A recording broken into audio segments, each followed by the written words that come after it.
ശുദ്ധാക്ഷരങ്ങളിലേക്ക് പ്രിയപ്പെട്ടവരെ വീണ്ടും സ്വാഗതം. ജീവിത വിജയത്തിൻ്റെ ആദ്യ പാഠം എന്താണ്? ആത്മവിശ്വാസം എന്ന് ഒരു യുവ സുഹൃത്ത് പറഞ്ഞു തരുന്നു. നെപ്പോളിയൻ്റെ ചെറുപ്പക്കാലത്തിൽ തന്നെ വലിയ സ്വപ്നങ്ങൾ കണ്ട ആളാണ്. വലിയ സ്വപ്നങ്ങളുള്ള കുറിയ മനുഷ്യൻ. അയാൾക്ക് അന്നേ രാജാവാകണമെന്നാണ് മോഹം. ഒരു കൈനോട്ടക്കാരൻ്റെ അടുക്കൽ നെപ്പോളിയൻ കുഞ്ഞ് ചെല്ലുന്നു. കൈനോട്ടക്കാരാ, കൈനോക്കി പറയുക, ഞാൻ രാജാവാകുമോ? അയാൾ കൈനോക്കി എന്നിട്ട് പറഞ്ഞു, കുഞ്ഞെ, ഒരിക്കലും നീ രാജാവാകില്ല. അയാൾ ചോദിക്കുന്നു, എന്തേ രാജാവാകാത്തത്? കുഞ്ഞ്, നിൻ്റെ കയ്യിൽ രജതരേഖയില്ല. എന്താണ് ഈ രജതരേഖ? ഉള്ളം കൈയിൽ നടുക്ക് നിന്ന് താഴേക്ക് ഒഴുകിയിറങ്ങുന്ന രേഖയാണ് രജതരേഖ. അങ്ങനെ ഒന്ന് നിൻ്റെ കയ്യിൽ ഇല്ലാത്തതുകൊണ്ട് നീ ഇനി രാജാവാകുകയില്ല. നെപ്പോളിയൻ എന്തു ചെയ്യുന്നു? കയ്യിലിരുന്ന കത്തിയെടുത്ത് ഉള്ളം കൈയിൽ ഒരു വര വരക്കുന്നു. ചോര ചിന്തി തുടങ്ങുന്നു. ആ ചോരപ്പാട് കാണിച്ചുകൊണ്ട് പറയുന്നു, കാലം എനിക്ക് വേണ്ടി നല്ലൊരു തലവര എഴുതിയിട്ടില്ലെങ്കിൽ ഞാനൊരു വര വരച്ചുണ്ടാക്കും. ഒരു പക്ഷേ മഹാന്മാരൊക്കെ ഇങ്ങനെയാകാം.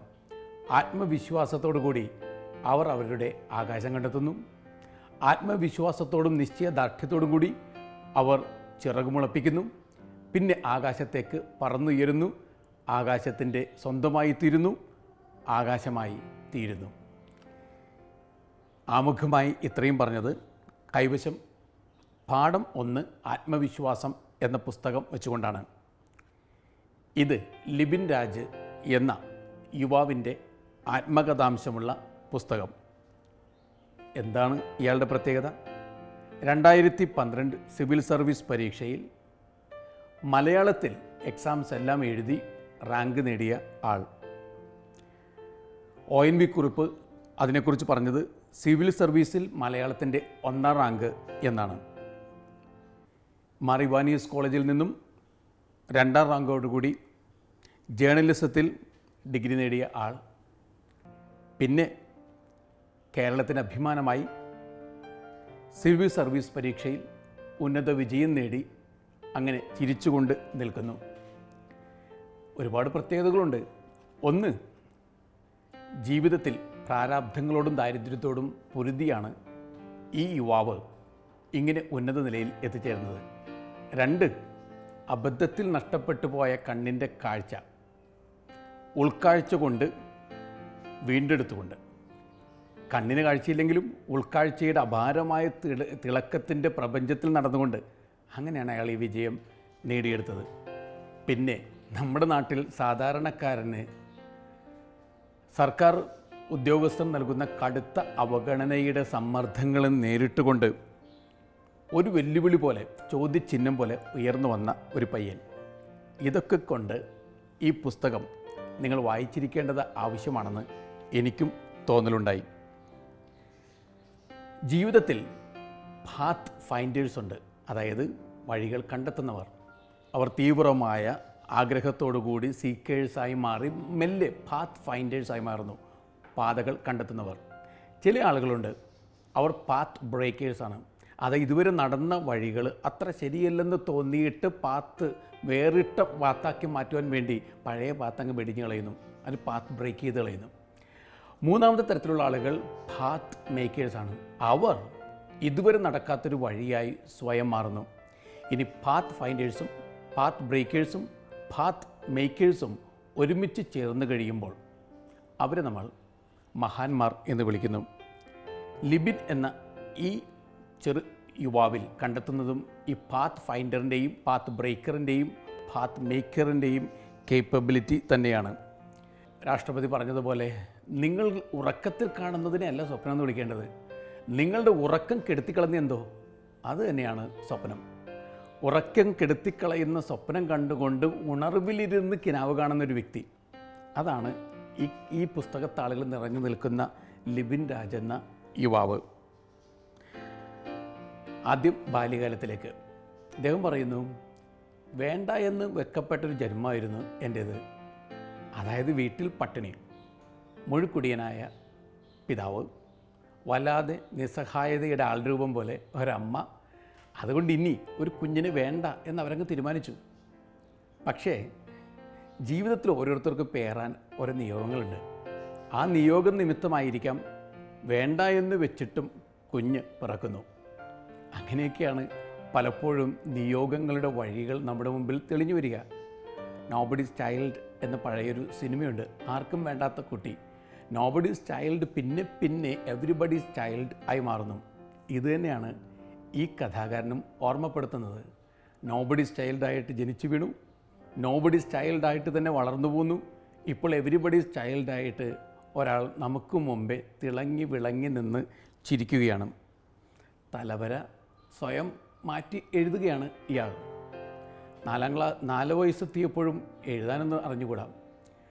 കറ്റ പറക്കുന്ന സ്ത്രീ ചോദിക്കുന്നു അമ്മയോട്, ഇവനെ പഠിപ്പിക്കുന്നില്ലേ? അപ്പോൾ പറഞ്ഞു, ഇവനിപ്പോഴും എഴുതാനും വായിക്കാനും ഒന്നും അറിഞ്ഞുകൂടാ, ഒന്നും പഠിപ്പിച്ചിട്ടില്ല. അതുകൊണ്ട് അവനെ സ്കൂളിൽ വിടണ്ട എന്നാണ് വീട്ടുകാർ പറയുന്നത്. ഇനി എന്താവുമെന്ന് അറിഞ്ഞുകൂടാ. കറ്റ പറക്കുന്ന ആ പാവപ്പെട്ട സ്ത്രീ ധാന്യമണികൾക്കിടയിൽ ഇവൻ്റെ കൈവിരലുകൾ ഓടിച്ച് ആദ്യമായിട്ട് അവന് എഴുത്തിനിരുത്ത് നടത്തി. അവന് ആദ്യമായിട്ട് അക്ഷരത്തിൻ്റെ വെളിച്ചം പകർന്നു കൊടുക്കുകയാണ്. പിന്നെ അക്ഷരവെട്ടം അകത്തെ വെട്ടമാക്കി മാറ്റി എല്ലാ ഇരുട്ടിൻ്റെ വകുപ്പുകളെയും വിരിഞ്ഞു മാറ്റിക്കൊണ്ട് ഇയാൾ മുന്നോട്ട് പോവുകയാണ്. കാഴ്ച, അതിനേക്കാൾ പ്രധാനപ്പെട്ട കാര്യം കാഴ്ചപ്പാടാണ്. ഈ വ്യക്തിക്ക് കാഴ്ച നഷ്ടപ്പെടുന്നുണ്ട്. അത് ചെറുപ്പകാലത്ത് മഹാഭാരത യുദ്ധമൊക്കെ ചേട്ടനോടൊത്ത് അഭിനയിച്ചതിനാൽ സംഭവിച്ചൊരു ദുരന്തമാണ്. അമ്പ്, വില്ല് എന്നൊക്കെ കരുതി പലതും വലിച്ചെറിയുന്നുണ്ടല്ലോ കുട്ടിക്കാലത്ത് കുട്ടികൾ. മഹാഭാരതവും രാമായണവും മറ്റും കണ്ടതിന് ശേഷം അങ്ങനെ കളിക്കിടയിൽ കോമ്പസ് വന്ന് കണ്ണിൽ തറച്ചു നിന്നു. അതോടുകൂടി കാഴ്ച നഷ്ടപ്പെടുന്നു. ഒരു കണ്ണ് പൂർണ്ണമായി പോയപ്പോൾ മറ്റേ കണ്ണിൻ്റെ കാഴ്ച മങ്ങിത്തുടങ്ങുന്നു. ശരിക്കും അന്ധതയുടെ ഒരു ലോകത്തിലേക്ക് കൂപ്പുകുത്തിയതുപോലെ ഒരാൾ. എന്നിട്ടും കാഴ്ച ഇങ്ങനെയൊക്കെയാണെങ്കിലും കുട്ടിക്കാലത്തെ കാഴ്ചപ്പാട് വളരെ ദൃഢമായിട്ടുള്ള ഒരാളായിരുന്നു ഈ ലേഖകൻ. എന്നെ അത്ഭുതപ്പെടുത്തുന്നൊരു കാര്യം ഇയാളുടെ ആത്മവിശ്വാസം തന്നെയാണ്. പാഠം 1 ആത്മവിശ്വാസം എന്ന് പുസ്തകത്തിന് കൊടുത്ത ശീർഷകം അത്യന്തം ഉചിതമാണ്. കാരണം എന്താണ്? ദാരിദ്ര്യമാർന്ന അന്തരീക്ഷമുണ്ട്. ഇയാൾ കരുതുന്നു ഈ ദാരിദ്ര്യമാർന്ന അന്തരീക്ഷത്തിൻ്റെ ഇരുട്ടിൽ നിന്നുകൊണ്ട് പോലും അകലെയുള്ള താരകങ്ങളെ സ്വപ്നം കാണാം. ഒരു ദിവസം ഒരുപക്ഷെ പറന്നുയർന്ന് ഏതെങ്കിലും ഒരു നക്ഷത്രത്തെ ചുംബിക്കുവാനും സാധിച്ചേക്കും. അങ്ങനെ ചെയ്യാനാവുമെന്ന് ഇയാൾ നമ്മോടും പറഞ്ഞു തരികയാണ്. ഇനി സ്കൂൾ ജീവിതത്തിൽ സംഭവിക്കുന്ന ഏത് കാര്യവും ഇയാൾ നന്മയായിട്ട് കാണുകയാണ്. കൂട്ടുകാർ ചിലപ്പോൾ മാറ്റി നിർത്തിയിരുന്നു. അപ്പൻ കുടിയനായതുകൊണ്ടാകാം, വീട്ടിൽ ഈ അടുത്ത കാലത്ത് വരെ ഇലക്ട്രിസിറ്റി ഇല്ലാത്തതുകൊണ്ടാകാം, ഒരുപക്ഷെ ഒരു ലയബിലിറ്റി ആകുമോ എന്നുള്ള സംശയം കൊണ്ടാകാം, എനിക്കറിഞ്ഞുകൂടാ. എന്തൊക്കെയായാലും കൂട്ടുകാർ പോലും ചില നേരങ്ങളിൽ അയാളെ ഒറ്റക്കാക്കി കളയും. പക്ഷെ അയാൾ പറയുന്നു, ഒറ്റക്കാക്കുമ്പോഴൊക്കെ അകത്തൊരു ശക്തി വന്നിറയുന്ന പോലെയാണ്. പിന്നെ ഇയാൾ എഴുതുന്നുണ്ട്, അപാരമായ ഈശ്വരവിശ്വാസവും പിന്നെ ആത്മവിശ്വാസവും 2 ചേർന്ന് കഴിഞ്ഞപ്പോൾ മലകളെ മറിക്കാനാവുന്ന വിധത്തിലുള്ളൊരു കരുത്ത് വരികയാണ്. എന്നെ കേൾക്കുന്ന ധൈര്യം കുറഞ്ഞ, വിശ്വാസം കുറഞ്ഞ ചങ്ങാതി, ഈ 2 കാര്യങ്ങളെ ധ്യാനിക്കുക. 1, അപാരമായ ഈശ്വരവിശ്വാസം വേണം. എന്നെ ശക്തനാക്കുന്നവരിലൂടെ എനിക്കെല്ലാം സാധ്യമാകുമെന്ന് ഇടയ്ക്കിടയ്ക്ക് പറയുന്നത് നല്ലതാണ്. പിന്നെ അപാരമായ ആത്മവിശ്വാസം വേണം. എൻ്റെ ഉള്ളിൽ നിറഞ്ഞു നിൽക്കുന്ന ദൈവം ഉള്ളിടത്തോളം കാലം ഒരു പ്രശ്നവും വലിയ പ്രശ്നവുമില്ല. പ്രശ്നമേ നീ ഒരു വലിയ പ്രശ്നമായി മുന്നിൽ വന്ന് നിൽക്കുമ്പോൾ നിന്നേക്കാൾ വലിയൊരു ദൈവം എനിക്കുണ്ട്, അതുകൊണ്ട് പ്രശ്നമേ മാറിത്തരിക എന്ന മട്ടിൽ പറയാൻ നമുക്കും സാധിക്കേണ്ടതാണ്. അങ്ങനെ പറഞ്ഞ ഒരാളുടെ ജീവിതത്തിലൂടെ കടന്നു പോകുമ്പോൾ പ്രിയപ്പെട്ട ചങ്ങാതി, ഇടയ്ക്കിടയ്ക്ക് നിങ്ങളുടെ ഉള്ളിലുള്ള ബെസ്റ്റ് സെൽഫിനെയും ഒന്ന് തൊട്ടുണർത്തണം. ഞാനൊന്നുമല്ല, ഞാൻ തീർത്തും മോശമാണ് എന്ന് പറയലൊക്കെ ഒന്ന് നിർത്തിയിട്ട് നിങ്ങൾ എന്തൊക്കെയാണ് എന്ന് സ്വപ്നം കണ്ട് തുടങ്ങുക. ഇദ്ദേഹം 10ാം ക്ലാസ്സിൽ പഠിക്കുന്ന സമയത്തും വളരെയധികം മികവ് പ്രകടിപ്പിക്കുന്നുണ്ട്. പക്ഷെ അപ്പൻ അപ്പോഴും കള്ളുകുടിയനാണല്ലോ. ഈ കള്ളുകുടിയനായ അപ്പനെ മോശമാക്കിയിട്ടൊന്നും ഇദ്ദേഹം ചിത്രീകരിക്കുന്നില്ല. കനിവുള്ള ആളായിരുന്നു, നന്മ ചെയ്യുന്ന ആളായിരുന്നു. പക്ഷെ കള്ളു കുടിച്ചു കഴിഞ്ഞാൽ പിന്നെ എന്തു ചെയ്യും എന്ന് പറയാൻ പറ്റുകയില്ല. കള്ളു കുടിച്ച ആ മനുഷ്യൻ ചെയ്തു കൂട്ടുന്ന കാര്യങ്ങളൊക്കെ ചില സമയത്ത് മഹാദ്രോഹമാണ്. പത്രം വായിച്ചിരുന്ന അമ്മയെ തോപ്പിക്കാൻ പത്രങ്ങളൊക്കെ കത്തിച്ചു കളയുന്നു. ഇനി കള്ളുകുടിച്ച് മധോന്മത്തനായ സമയത്ത് പെങ്ങളുടെ പരീക്ഷയ്ക്ക് വേണ്ടിയുള്ള പുസ്തകങ്ങളൊക്കെ പരീക്ഷയുടെ തലേദിവസം കത്തിച്ച് കളയുന്നു. പക്ഷേ ആത്മവിശ്വാസത്തിൻ്റെ ഒരു പാഠം ഈ പെങ്ങളിൽ നിന്നും ലിബിൻ പഠിച്ചെടുക്കുന്നുണ്ട്. പെങ്ങൾ പറഞ്ഞു, അയ്യോ ഹാൾ ടിക്കറ്റ് അത് കത്തിപ്പോയിട്ടില്ല, അതുള്ളതുകൊണ്ട് നാളത്തെ പരീക്ഷ എഴുതാം. ഈ ടെക്സ്റ്റ് ബുക്കുകളൊക്കെ അല്ലേ പോയിട്ടുള്ളൂ, ഇപ്പോഴും ഹാൾ ടിക്കറ്റ് ഉണ്ടല്ലോ, അപ്പോൾ പരീക്ഷയ്ക്ക് പ്രവേശനം കിട്ടും. അവൾ പരീക്ഷയ്ക്ക് എഴുതുന്നു. ആത്മവിശ്വാസത്തിൻ്റെ പാഠം അവിടെ നിന്നും ലഭിക്കുന്നുണ്ടാകാം. അല്ലെങ്കിൽ അപ്പൻ പണം കടം വാങ്ങി കൊടുക്കാത്തത് നിമിത്തം പണം തിരികെ എടുക്കാൻ വരുന്ന ഗുണ്ടകൾ അമ്മയെ തല്ലി അവരുടെ കേൾവി നഷ്ടപ്പെട്ടു പോകുന്നു. ഇതൊക്കെയാണ് ഇയാൾ കാണുന്ന കാഴ്ചകൾ. നന്നെ കള്ളു കുടിച്ച് ജീവിതം നശിപ്പിച്ച ഒരാളുടെ മകൻ അപ്പനെപ്പോലെ തന്നെ മോശമായി. അപ്പോൾ ആരോ ചോദിച്ചു, നീ എന്ത് ഇങ്ങനെയൊക്കെ ആയിപ്പോയത്? അയാൾ മറുപടിയായിട്ട് പറഞ്ഞു, ഇതുപോലൊരു അച്ഛനുണ്ടെങ്കിൽ ഇങ്ങനെ അല്ലാതെ പിന്നെ മറ്റെന്താണ് ആയിത്തീരുക? ഇയാളുടെ മറ്റേ മകൻ പഠിച്ചുയർന്നവനാണ്, ഒരുപാട് ഉയർന്നവനാണ്. ആളുകൾ ചോദിച്ചു, നിനക്കെങ്ങനെ ഇങ്ങനെയൊക്കെ ആകാൻ പറ്റി? അയാളുടെ മറുപടിയും ഒന്ന് തന്നെയാണ്, ഇങ്ങനെ ഒരു അച്ഛനുണ്ടെങ്കിൽ ഇങ്ങനെയല്ലാതെ മറ്റെന്തായി തീരുകയാണ് വേണ്ടത്? അപ്പോൾ ഇതെല്ലാം ആറ്റിറ്റ്യൂഡ് അനുസരിച്ചിരിക്കും. കാഴ്ചയും കാഴ്ചപ്പാടുമൊക്കെ നിങ്ങളുടെ ജീവിതത്തെ മൊത്തത്തിൻ്റെ ഗതി തിരിച്ചുവിടുകയാണ്. ഇത് നമുക്കൊരു പാഠമായിട്ട് മനസ്സിൽ സൂക്ഷിക്കുക. ഇനി വീണ്ടും കണക്ക് ഒരു കടമ്പയാണ് ലിബിൻ എന്ന ഈ കഥാകൃത്തിന്. ഇയാൾ എഴുതും, വായിക്കും, വളരെ സുന്ദരമായിട്ട് പ്രസംഗിക്കും, ഡിബേറ്റുകളിൽ പങ്കെടുക്കും, ക്വിസ് കോമ്പറ്റീഷനിൽ പങ്കെടുത്ത് സമ്മാനങ്ങൾ ഒരുപാട് നേടിയെടുക്കും. പക്ഷേ കണക്ക് എപ്പോഴൊരു കടമ്പയാണ്. അപ്പോൾ എന്തു ചെയ്യും?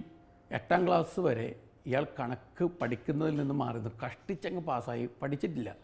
പക്ഷേ 12ാം ക്ലാസ്സിൽ എത്തിക്കഴിഞ്ഞപ്പോൾ ഒരു ടീച്ചർ പറഞ്ഞു കൊടുത്തു, കണക്കിൽ നിന്നും നീ എത്ര കണ്ട് ഓടും? നിന്നെ തുറിച്ചു നോക്കുന്നൊരു പ്രശ്നമാണ് കണക്ക്. കണക്കിൽ നിന്നും നീ ഓടിക്കഴിഞ്ഞാൽ അപ്പോഴും കണക്കെന്ന പ്രശ്നം ചിരിച്ചുകൊണ്ട് പുച്ഛച്ചിരിയോടുകൂടി അവിടെ നിൽക്കുന്നുണ്ട്. എത്ര കണ്ട് നീ ഓടിപ്പോകും? അതുകൊണ്ട് just face what is really troubling you and disturbing you. ഒന്നിനെ നമ്മെ വല്ലാതെ പരാജയപ്പെടുത്തുവാൻ ഒരുങ്ങി നിൽക്കുന്നതിനെ തുറച്ചു നോക്കിക്കൊണ്ട് ഒരു പക്ഷേ അതിനെ തോൽപ്പിക്കുവാൻ സാധിച്ചേക്കാം. ഈ പാഠം ഉൾക്കൊണ്ടുകൊണ്ട് ഇത് 8ാം ക്ലാസ് വരെ പഠിക്കാതിരുന്ന പാഠങ്ങളൊക്കെ ഇയാൾ പഠിച്ചെടുക്കാൻ തുടങ്ങുന്നു. 12ാം ക്ലാസ്സിൽ പിന്നെ 10ാം ക്ലാസ്സിൽ വരെയുള്ള കുട്ടികൾക്ക് ട്യൂഷൻ എടുക്കുന്ന ഒരാളായിട്ട് ഇയാൾ മാറുന്നു. 3 മാസങ്ങൾക്ക് കൊണ്ട് ഇതുവരെ പഠിക്കാതെ പോയ ലെസനുകളെല്ലാം പഠിച്ചു കഴിഞ്ഞപ്പോൾ ലിബിനൊരു കാര്യം മനസ്സിലാക്കാൻ പറ്റി. നമ്മൾ ഏറ്റവും ബുദ്ധിമുട്ടെന്ന് കരുതി മാറ്റിവെക്കുന്ന സാധനം ഒരു പക്ഷേ ഏറ്റവും എളുപ്പമായിരിക്കാം. ബുദ്ധിമുട്ടാണെന്ന് കരുതി അകലെ മാറി നിന്ന് പേടിച്ച് പിന്നെ അകലെ തന്നെ ചിലതിനെ നിർത്തിയതാണ് കാരണം. അതൊന്ന് അടുത്തേക്ക് കൊണ്ടുവരിക. ജീവിതത്തിൽ ഇങ്ങനെയൊക്കെ തന്നെയല്ലേ? നിങ്ങളുടെ നിഴലിൽ നിന്നും നിങ്ങൾക്ക് ഒളിച്ചോടാൻ പറ്റില്ലല്ലോ. നിഴലിനെ അഭിമുഖീകരിക്കുക. അപ്പോൾ നിങ്ങളുടെ പ്രശ്നങ്ങളെ അഭിമുഖീകരിക്കുന്ന എങ്ങനെയെന്ന് ദൈവം തന്നെ പഠിപ്പിച്ചു തരും. ഇനി വീണ്ടും സ്കൂളിൽ വാർത്തകൾ വായിച്ച് അത് ക്ലാസ്സിൽ പകർന്നു കൊടുക്കുന്ന ഒരു രീതിയുണ്ട്. ഇംഗ്ലീഷ് വാർത്ത കേട്ടിട്ട് അത് അവതരിപ്പിക്കാനാണ് ടീച്ചർ ഇയാളോട് ആവശ്യപ്പെടുക. ആദ്യം ദേഷ്യം വന്നു, കാരണം എല്ലാവരും മലയാളത്തിലാണ് വാർത്തകൾ അവതരിപ്പിക്കുക. ഇയാൾക്കാകട്ടെ മലയാളം വളരെ സുന്ദരമായിട്ടറിയാം. ഇവിടെ ഇതാ മലയാളം നന്നായി കൈകാര്യം ചെയ്യുന്ന ഒരാളോട് ഇംഗ്ലീഷ് പഠിച്ചു വരാൻ ടീച്ചർ പറയുന്നു. ദേഷ്യം വന്നു. പക്ഷേ ലിബിൻ പറയുന്നു, ചില നേരത്ത് ആ സമയത്ത് ദേഷ്യപ്പെടുത്തുന്ന കാര്യം പിന്നീട് നന്മയായി മാറും. ഇംഗ്ലീഷ് വാർത്തകളിൽ ശ്രദ്ധയൂന്നുന്നു. ഇതുവരെ ശ്രദ്ധിക്കാതിരുന്ന ഉച്ചാരണം, ഇതുവരെ ശ്രദ്ധിക്കാതിരുന്ന പദങ്ങൾ, പുതിയ ഒരു പ്രപഞ്ചത്തിലേക്ക് ഒരാൾ നടന്നു വരികയാണ്. യൂണിവേഴ്സൽ ലാംഗ്വേജ് ഹൃദയത്തിൻ്റെ ഭാഗമായി മാറുന്നു. പിന്നെ വീടിൻ്റെ പുറകിൽ വശത്ത് പോയി വയലോരത്തിരുന്ന് ഇയാൾ വയലിലെ കറ്റകളോടും മറ്റും പ്രസംഗിക്കാൻ തുടങ്ങുന്നു. നടവഴിയിലുടനീളം ഇയാൾ ഇംഗ്ലീഷിൽ പ്രസംഗിച്ചു കൊണ്ടേ നടക്കുന്നു. ആളുകൾ ചിരിക്കുന്നു, വട്ടെന്ന് പറയുന്നു. എന്നിട്ടും ഇയാൾക്ക് ആകാശത്തോളം വളരണമെന്നുള്ള ആഗ്രഹമാണ്. ഇംഗ്ലീഷ് പറഞ്ഞ് ഇയാളുടെ ഉച്ചാരണമൊക്കെ പിന്നെ ടീച്ചർമാർ ശ്രദ്ധിച്ചു തുടങ്ങുന്നു. ഇയാൾക്ക് ഇംഗ്ലീഷിൽ കുറച്ചുകൂടി ഒഴുക്കുണ്ടെന്ന് കൂട്ടുകാർ വിലയിരുത്തി തുടങ്ങുന്നു.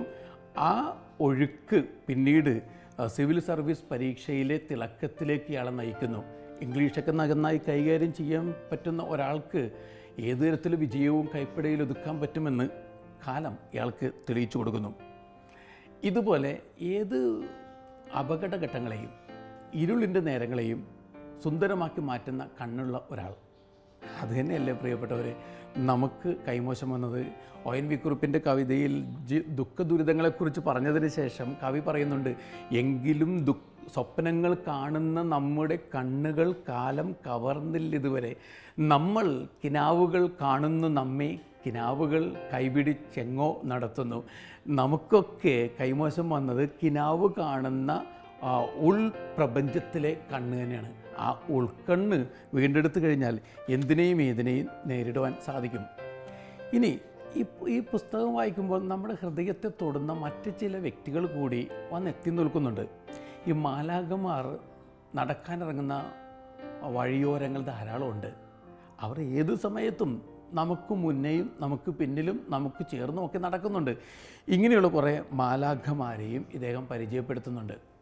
ചെറിയ ക്ലാസ്സിൽ തുടങ്ങി ആദ്യമായിട്ട് അക്ഷരം കൂട്ടി വായിക്കാനും അക്ഷരം എഴുതാനും പഠിപ്പിച്ച ആ പാവപ്പെട്ട സ്ത്രീ, കറ്റപിറക്കുകാരി. പിന്നീട് ഇദ്ദേഹം ജേർണലിസം കോഴ്സ് എടുക്കാൻ എവിടെയാണ് പോകേണ്ടതെന്ന് അറിയാതെ കുഴയുന്ന സമയത്ത് വേറൊരു ഫോട്ടോസ്റ്റാറ്റ് കടയിലെ ഫോട്ടോസ്റ്റാറ്റുകാരൻ, അയാളുടെ പേര് ഞാൻ ഓർക്കുകയാണ്, കാരണം ആ പേരിന് ഒരു നന്മയുണ്ട്, മോട്ടി ചെറിയാൻ എന്നൊരു സാധാരണക്കാരൻ. അദ്ദേഹം പറയുന്നു, നിനക്ക് നല്ല മാർക്കില്ലേ, അതുകൊണ്ട് നിനക്ക് അഡ്മിഷൻ കിട്ടാൻ എളുപ്പമല്ലേ എന്ന് പറഞ്ഞിട്ട് ഈ പേരറിയാത്ത ഊരറിയാത്ത നാടറിയാത്ത പയ്യന് വേണ്ടി ശുപാർശയുമായിട്ട് ഏതോ ഒരു അച്ഛനെ ഫോൺ വിളിക്കുന്നു. ആ അച്ഛനിൽ നിന്നും ഉറപ്പ് നേടുന്നു ഇവനൊരു അഡ്മിഷൻ കിട്ടുമെന്ന്. ആ അച്ഛൻ അന്നത്തെ പിതാവിനെ വിളിക്കുന്നു. ആ പിതാവ് റെക്കമെൻഡ് ചെയ്യുന്നു. പിന്നീട് മൊത്തത്തിൽ അത്ഭുതങ്ങളുടെ ഏതൊക്കെയോ വഴിത്താരയിലൂടെ ഈ ഗ്രാമീണ പയ്യൻ നടക്കുകയാണ്. ഈ മോട്ടിച്ചെറിയൻ എന്ന ഫോട്ടോസ്റ്റാറ്റുകാരൻ, അയാളാണ് പിന്നീട് ഫീസ് അടക്കുവാനുള്ള പണവും കണ്ടെത്തി കൊടുക്കുന്നത്. ഇവർക്കൊക്കെ മാലാഖമാരുടെ രൂപം തന്നെയല്ലേ. തോബിത്തിൻ്റെ പുസ്തകത്തിൽ തോബിയാസിനോട് കൂടെ രാവും പകലൊക്കെ മാലാഖ നടന്നിട്ടും മാലാഖയാണെന്ന് തിരിച്ചറിഞ്ഞില്ല. ഏറ്റവും അവസാനമാണ് മാലാഖയാണെന്ന് തിരിച്ചറിഞ്ഞത്. നമ്മുടെ കൂടെയൊക്കെ ചില മാലാഖമാർ നടക്കുന്നുണ്ട്, തിരിച്ചറിയാൻ വൈകിപ്പോകുന്നു എന്ന് മാത്രം. പക്ഷേ ഈ ഗ്രന്ഥകാരൻ ഓരോ മാലാഖയെയും തിരിച്ചറിഞ്ഞ് പേര് ചൊല്ലി വിളിച്ച് നന്ദി നന്ദി എന്ന് പറഞ്ഞുകൊണ്ടേയിരിക്കുന്നുണ്ട്. അതിനെയായിരിക്കാം ഇയാളുടെ മഹത്വവും. രാജേശ്വരി ടീച്ചർ എന്ന ഒരു ടീച്ചർ ഇയാളുടെ കഴിവൊക്കെ കണ്ടറിഞ്ഞ് എല്ലായിടത്തും ഇയാളെ കഥാപ്രസംഗത്തിനും കഥാരചനാ മത്സരത്തിനുമൊക്കെ പറഞ്ഞയക്കും. ഒരു തവണ വലിയ ഒരു മത്സരത്തിന് പറഞ്ഞയച്ചു കഴിഞ്ഞപ്പോൾ ഏതെങ്കിലും ഒരു അറിയപ്പെടുന്ന കഥാകൃത്തിൻ്റെ കീഴിൽ, കഥാപ്രസംഗകൻ്റെ കീഴിൽ പ്രത്യേക ട്രെയിനിങ് നടത്താനുള്ള പണമൊന്നുമില്ല. അങ്ങനെ ആരും ചെയ്തു കൊടുക്കുകയില്ല ഫ്രീ ആയിട്ട്. അതൊന്നും ഇല്ലാതെ ഇയാൾ പോയി മത്സരിച്ച് 3ാം സ്ഥാനം കരസ്ഥമാക്കി. അപ്പോൾ ടീച്ചർ ഇയാളോട് പറഞ്ഞു കൊടുക്കുന്ന ഒരു പാഠമുണ്ട്. ഇത് നിൻ്റെ സ്വന്തം കഥ, നിൻ്റേതായ രീതിയിൽ നീ പറഞ്ഞു, നിനക്ക് സമ്മാനം കിട്ടി. നീ എങ്ങും പോയി പഠിച്ച് കിട്ടിയതല്ലല്ലോ. നിൻ്റെ സ്വന്തം കഥ, സ്വന്തം പാട്ടുകൾ, ആരെക്കാളും നിൻ്റെ വിജയത്തിന് തിളക്കമുണ്ട്.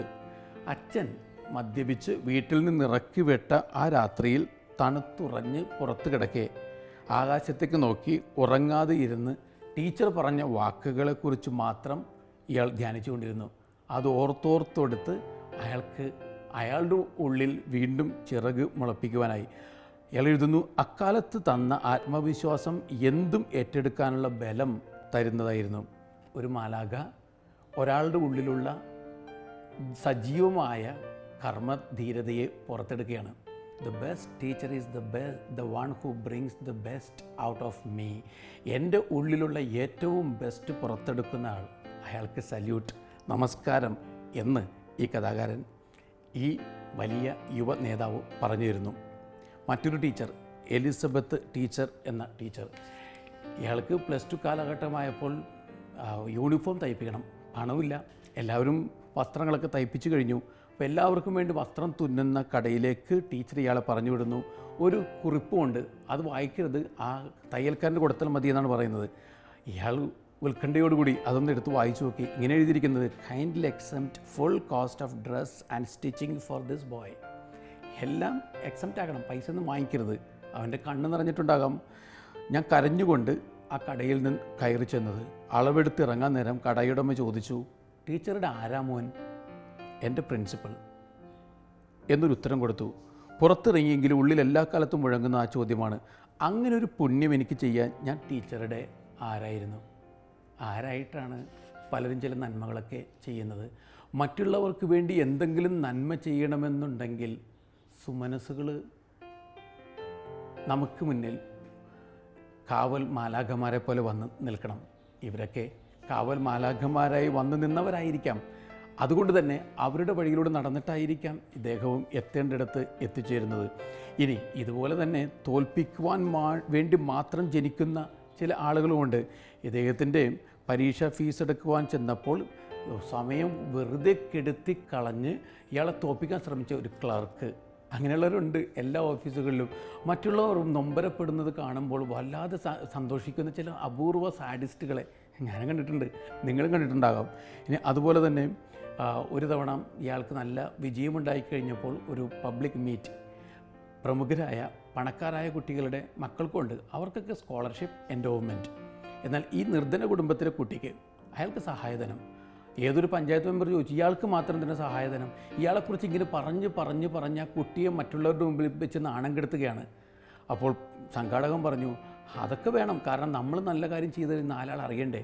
ഒരാളെ കൊന്നിട്ട് അയാളുടെ ചോരയും നീരും ഊറ്റിക്കുടിച്ച് ഊറ്റം പെരുപ്പിച്ച് അയാളുടെ ഔദാര്യം കാണിക്കുന്നു എന്ന മട്ടിൽ പെരുമാറുന്ന രീതി അത് നമ്മുടെ നാട്ടിൽ എപ്പോഴും ഉള്ളതാണ്. ഒരു വീട് വെച്ച് കൊടുക്കുന്നു, അതിനുശേഷം എല്ലാവരുടെയും മുമ്പിൽ വെച്ച് കൈയടിപ്പിച്ചുകൊണ്ട് ആ പാവപ്പെട്ടവരെ നമ്മുടെ മുന്നിലേക്ക് ആനയിക്കുന്നു. ആ താക്കോല് ഭയങ്കര ഔദാര്യത്തോടു കൂടി ഉള്ളം കയ്യിൽ വെച്ച് കൊടുക്കുന്നു. വിറങ്ങലിച്ച് പോയ ആ ഉള്ളം കൈയിലേക്ക് നോക്കിയിട്ട് ഗൃഹനാഥനോ നാഥയോ കുനിഞ്ഞ് സ്വയം പിറുപിറുത്ത് പറഞ്ഞു പോകും, എന്തൊരു അഭിശക്തമാണ് ഈ ജന്മമെന്ന്. ഇങ്ങനെയൊന്നും ആളുകളെ സഹായിക്കരുത് എന്നൊരു ഓർമ്മപ്പെടുത്തൽ കൂടി.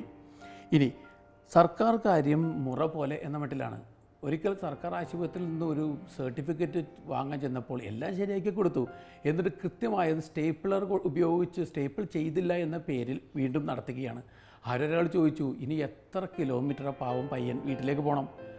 അങ്ങനെ വീട്ടിലേക്ക് പോയി തിരിച്ചു വരുത്തേണ്ട ആവശ്യമുണ്ടോ? സ്റ്റേപ്പിളെന്ന് അടിച്ചാൽ പോരെ, അല്ലെങ്കിൽ അവിടെ അടുത്ത് സ്റ്റേപ്പിളർ എടുത്തു കൊടുക്കൂ, അവനടിക്കത്തില്ലേ? അവൾ ഗവൺമെൻറ് ഉദ്യോഗസ്ഥൻ പറയുന്നു, അങ്ങനെയൊന്നും വേണ്ട, അത്ര എളുപ്പത്തിൽ നേടേണ്ട കാര്യങ്ങളല്ലല്ലോ സർക്കാർ കാര്യങ്ങൾ. അവൻ നടക്കട്ടെ, നാളെയും വരട്ടെ. നാളെ എൻ്റെ മൂഡ് ശരിയാണെങ്കിൽ ഞാൻ ശരിയാക്കി കൊടുക്കും, നാളെ മൂഡ് ശരിയല്ലെങ്കിൽ വീണ്ടും അവൻ നടക്കട്ടെ. പക്ഷേ എത്രമാത്രം ഈ പിന്തിരിപ്പിച്ചാലും വീണ്ടും നടന്നു വരാനുള്ള കർമ്മധൈര്യമുള്ള ഒരു കുട്ടിയായതുകൊണ്ട് ഇയാൾ തിരിച്ചു വരുന്നു. അല്ലെങ്കിലോ പാതി വഴിയിൽ വെച്ച് പാട്ട് നിർത്തി അവൻ പിന്നെ ജീവിതത്തിൽ എല്ലാം നഷ്ടപ്പെട്ടവനെ പോലെ വെറുതെ അങ്ങ് ഇരുന്നു പോകും. ഇങ്ങനെയല്ലേ പലപ്പോഴും സംഭവിക്കുക. അതുകൊണ്ട് ഇദ്ദേഹം IAS ചേരുവാൻ തീരുമാനമെടുത്തതിൻ്റെ പിന്നിലും ഇത്രയ്ക്കങ്ങ് വിഷലിപ്തമായി അന്തരീക്ഷത്തെ മാറ്റിമറിക്കുക എന്നൊരു ലക്ഷ്യം കൂടി ഉണ്ടായിരുന്നു.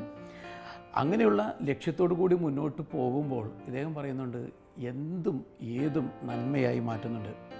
കണ്ട് കാഴ്ച വളരെയധികം കുറഞ്ഞപ്പോൾ ഡോക്ടർ പറഞ്ഞു, ഇനി കാഴ്ച പൂർണ്ണമായി നഷ്ടപ്പെടുന്ന അവസ്ഥയുണ്ടാകാം. ഒരു ഞെട്ടലോടുകൂടി ഇനി അന്ധവിദ്യാലയത്തിൽ പഠിക്കാമെന്ന് കരുതി ഇവർ അന്ധവിദ്യാലയത്തിൽ ചെല്ലുന്നുണ്ട്. ഉള്ളിൽ വെട്ടമുള്ള നല്ല ജ്ഞാനത്തിൻ്റെ തിളക്കമുള്ളൊരു ടീച്ചർ പറഞ്ഞു, മോനെ, ഇവിടെ കാഴ്ചയില്ലാത്തവരാണ് എല്ലാവരും. കാഴ്ചയില്ലാത്തവരോടൊപ്പം നീ പഠിച്ചു കഴിഞ്ഞാൽ ഒരുപക്ഷെ കാഴ്ചയില്ലാത്തവനാണെന്ന് നിനക്ക് തന്നെ തോന്നിപ്പോകും. ഇനി നിൻ്റെ കാഴ്ച പൂർണ്ണമായിട്ട് പോയിട്ടില്ലല്ലോ, പോകുമ്പോൾ കാഴ്ച ഉള്ളവരെ പോലെ പെരുമാറാനുള്ള ആത്മവിശ്വാസം നിനക്ക് കിട്ടും. അതുകൊണ്ട് അന്ധവിദ്യാലയത്തിൽ നീ ചേരണ്ട. അത് അടുത്തൊരു നാഴികക്കല്ലായി മാറുന്നു. ഈ അന്ധതയുടെ താഴ്വാരത്തിൽ ചെന്ന് പെട്ട കാഴ്ചയുള്ളവനോട് അന്ധതയുള്ളവർ പറയുന്ന ഒരൊറ്റ കാര്യം, നിനക്കൊരു രോഗമുണ്ട്, കാഴ്ച എന്ന വ്യാധി. കാഴ്ച കാണാൻ പറ്റൂ, അതാണ് നിൻ്റെ പ്രശ്നം.